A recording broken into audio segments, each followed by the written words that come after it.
More perspective on this opening day. Let's bring in Victor Gao. He's a current affairs commentator, common on our broadcast. We like to see him. He comes to us from Beijing. Victor, always a delight talking to you. Let's just tick them off. Anti-corruption, the environment, land reform, legal reform, deepening market reforms. Seems like there is a lot of issues percolating there in China. What do you see as the key ones to be confronted in the days ahead? Well, I would say this year there is much greater interest in what the CPPCC and also starting today what the NPC will talk about. Mainly because in China we are in a very important transition period. Economic growth is slowing down. We are talking about the new norm and how to restructure the economy in China, how to deal with the soft, very soft international market. And on the political side, the rule of law, how to implement it, how to really make sure that the judiciary is independent. And as you mentioned, this anti-corruption campaign doesn't seem to end anywhere soon.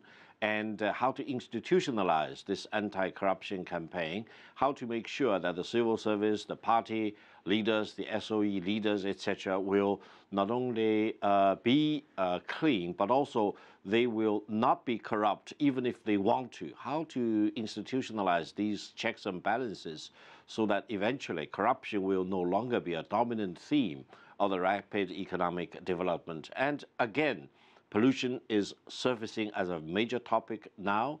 And so this year, I think there will be very lively debate. And the representatives of the CPPCC this year are encouraged to really speak out as much as they can without restraint so that their advices and their opinions can really help build up the consensus in China to deal with this multitude of challenges and issues that we are faced with as a nation. Victor, you were saying, speaking up, the numbers are pretty astounding. Thousands of members, hundreds of speeches, thousands of proposals. How do you whittle all of that down, and how many can actually be put into practice, would you say? Well, if you look at the number, there are more than 2,000 members of the CPPCC at the national committee level, and they come from all the provinces. They come from all the major social sectors, for example, teachers, educators, lawyers, etc. And they also come from the military. So you are basically talking about a cluster of key members of all the social sectors, political sectors in China from throughout all corners of life.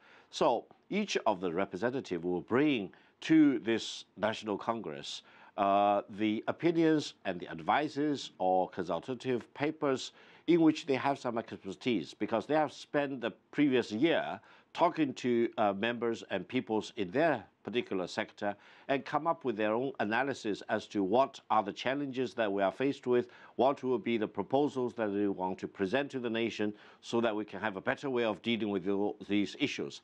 Now, within CPPCC, there is very well established process and system to sort out all different proposals, put them into different categories, and eventually, after debate at the CPPCC meeting, they will be referred to the relevant decision makers, the ministries at the central level or the relevant provinces, etc., for further consultation, and eventually the relevant government authorities or the party organizations will need to come up with decisions as to how to implement the proposals which they eventually will accept. So this is a very unique, very of Chinese characteristic. I don't think any other country has a system like this.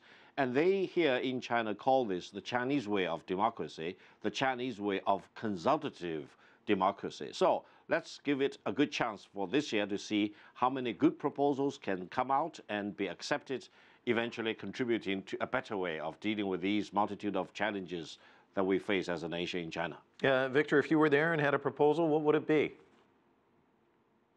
Now, I would say, first of all, pollution is a problem.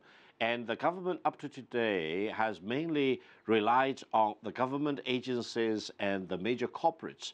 I don't think the government in China has really done a good job in mobilizing the society and the people at large to do everyone doing his or her bit to contribute to alleviate all the problems that this serious pollution has caused us. Now, I think we need to really rally the whole nation behind this green development mantra And I think we need to turn development into green development, and we need to come up with a belief that the green development is the hard truth, soft truth, and smart truth. So if I have a chance to make a proposal, it will be green development as the key theme, dominant theme going forward in China's economic development in the coming years. Well, perhaps some of them are watching and taking notes as you speak. Victor, thanks so much. Always a delight talking to you. Thank you.